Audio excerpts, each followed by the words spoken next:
Kinwestiyon ni outgoing Senate Minority Leader Coco Pimentel ang pag-usog sa schedule ng impeachment trial laban kay Vice President Sara Duterte.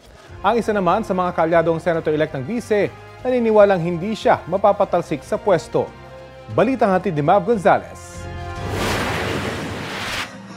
Hindi pa man nagsisimula ang impeachment trial ni Vice President Sara Duterte, naghamon ang mga kaalyado niyang uupo bilang Senator Judge na kasama rin niya ngayon sa The Hague.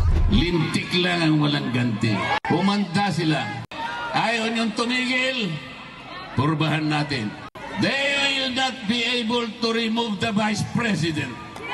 Itaga mo sa bato yan. Itaga nyo sa bato yan. Walang mangyayari.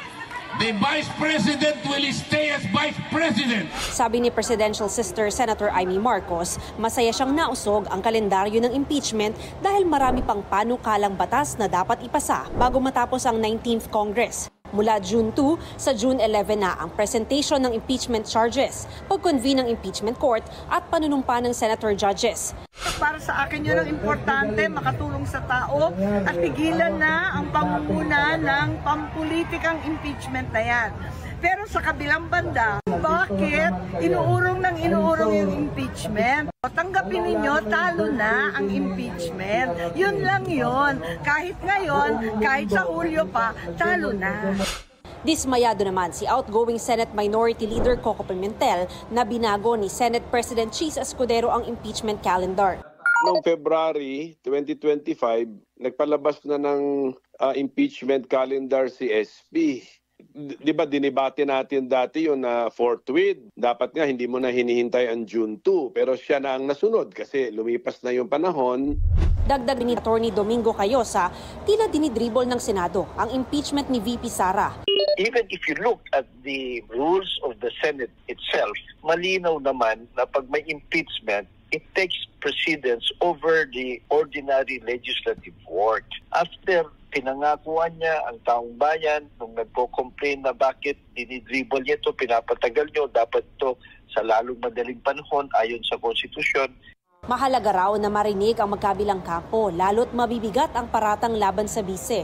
Sana raw, hindi na umabot pa sa puntong makialam ang Korte Suprema. Kahit they will say merong impeachment, kung madidelay na naman yung prosesos, it's not fair to the accused, it's not fair to the prosecutors, it is not fair to the Filipino people. Bukod sa issue ng schedule, sabi ni dating Senate President Tito Soto, kailangan ding linawin ng Senado kung paano ang gagawin sa mga re-electionist.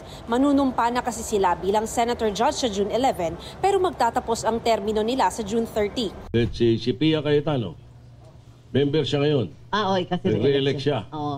Okay. Sasabihin niya, continuing ba siya? Oo. Hindi. June 13 natapos yung term niya. Oh, June 13 ng alas 12 ng tanghali. Ang daming bagong questions. Senator uli siya eh. Oo, ang daming questions nga. Oo, yun ang ano nun eh. Oo. Yun ang sitwasyon Kaya nun. justiciable hindi talaga. pwedeng sabihin na, hindi, ano yan eh. Incumbent yan eh. Oo, hanggang June 30, incumbent. Oo, okay. July 1, bagong Hintay senator pa, uli siya. Bagong term uli siya. Pero convening July 28 pa. Ang continuing yung 12 2028 Hindi naman pwedeng matatapos. Hinihingan pa namin ng tugon si Senate President Escudero. Mav Gonzalez, nagbabalita para sa GMA Integrated News.